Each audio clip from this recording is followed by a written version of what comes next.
史蒂夫已经想明白了，既然已经被叶晨拉上了贼船，那就肯定不能在船上当个整日唉声叹气的俘虏。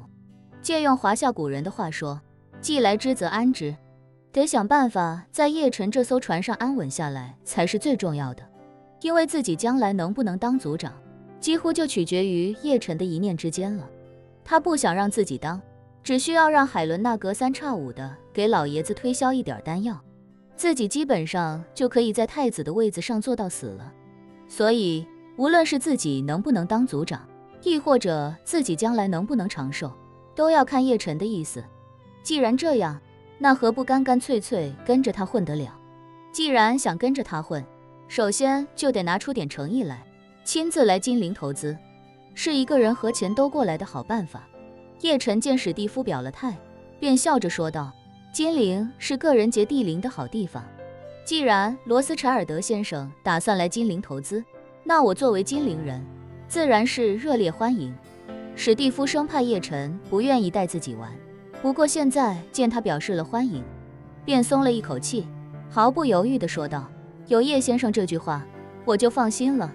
叶晨点了点头，将那瓶还没有倒完的白酒拿起来，当着史蒂夫的面取出一颗散血救心丹，随后将丹药放入酒瓶之中。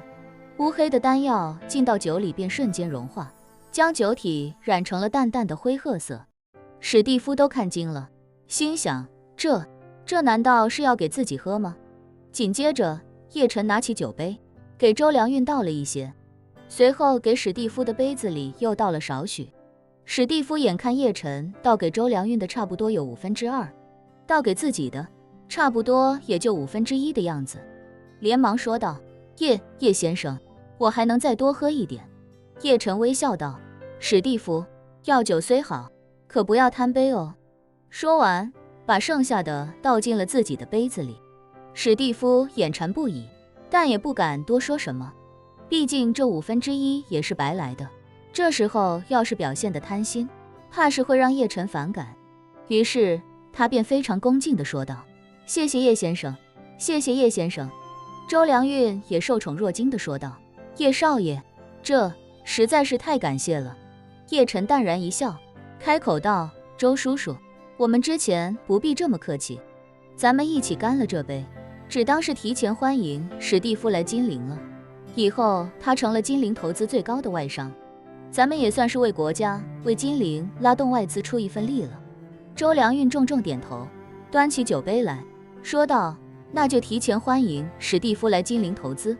史蒂夫赶忙双手端起酒杯，高声道，二位放心，我一定尽我所能。说完又立刻看向叶晨，毕竟叶晨给的药酒，叶晨要不说话，他也不敢直接喝。叶晨此刻笑着端起酒杯说道，来，干了。史蒂夫一听这话，赶紧端起酒杯，将杯中烈酒一饮而尽。酒一入口，那感觉就跟刚才有着明显不同。喝酒虽然也是一股热流，但那热流辛辣刺激，但这药酒则全是温润滋养的感觉。喝下去之后，似乎每一个毛孔都格外的舒服。毕竟是经过药鼎增强的散血救心丹，其药效比最早的版本翻了1倍不止，所以这1/5颗也至少能让史蒂夫原地找回2年前的状态。这一下就让他感觉到了那霸道无比的药效，人也没那么累了，坐在马扎上也不觉得腰酸背疼屁股疼了，连眼神都比先前好了不少，似乎这老花的度数都有了不小的进步。总而言之，就是一身前所未有的轻松。再看对面的周良运，面色明显比刚才红润了不少，连皱纹都肉眼可见的少了许多。一想到人家喝的药效是自己的双倍，史蒂夫心里别提多羡慕。也是这一刻，史蒂夫忍不住感慨，叶先生，我算是知道我父亲为何对您的丹药如此在意了。这喝下去的不是药，是倒流的时光啊。叶晨笑道，史蒂夫，记住一个道理，谁活得长，谁才是真正的赢家。如果你运气好，你的人生到现在还没过半，未来的日子还很长，拥有无限的可能。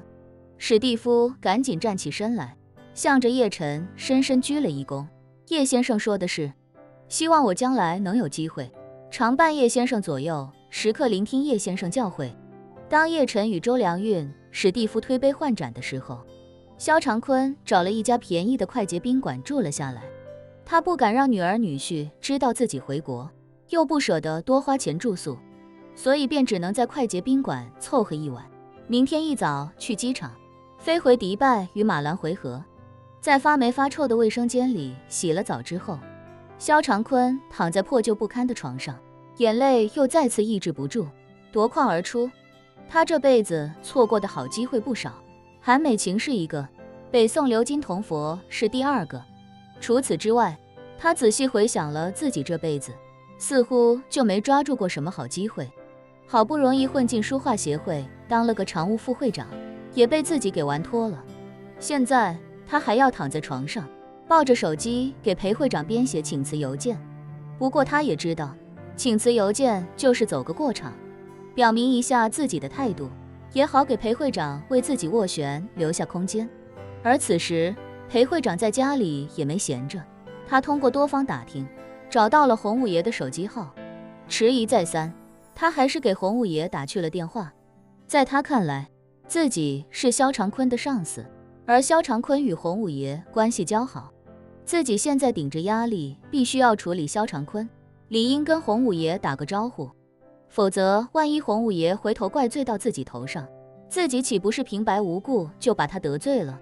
自己得跟洪五爷说清楚，自己处理萧长坤是不得已而为之，但看在洪五爷的面子以及自己和萧长坤的关系，自己会尽全力为萧长坤保一个副会长的位子。洪武接到陌生电话，便有些警惕地问道：“哪位？”裴会长连忙谦卑地说道：“您好，请问是五爷吗？”“是我。”洪武嗯了一声，问他：“你是哪位？找我有什么事？”裴会长连忙解释道：“您好，五爷，我是咱们书画协会的老裴啊，咱们见过的。”“哦。”洪武想起他来，道：“是裴会长啊，你怎么有我的电话？”裴会长忙道：“我这也是托了几个朋友帮忙打听到了您的电话，还希望您不要介意。”洪武笑了笑，大概猜出他打电话来应该和萧长坤有关，便开口道：“找我有什么事你就直说吧。”裴会长忙道：“哎呀，五爷，是这样，长坤跟您手下张二毛一起搞的那件事情，最近不是在古玩圈挺火的吗？不知道您听说了没有？”洪武道：“我听说了，你接着说。”裴会长便道：“说实话，这件事情不仅在古玩圈有很大的影响，在我们书画领域以及咱们市里的文艺方面都有不小的影响。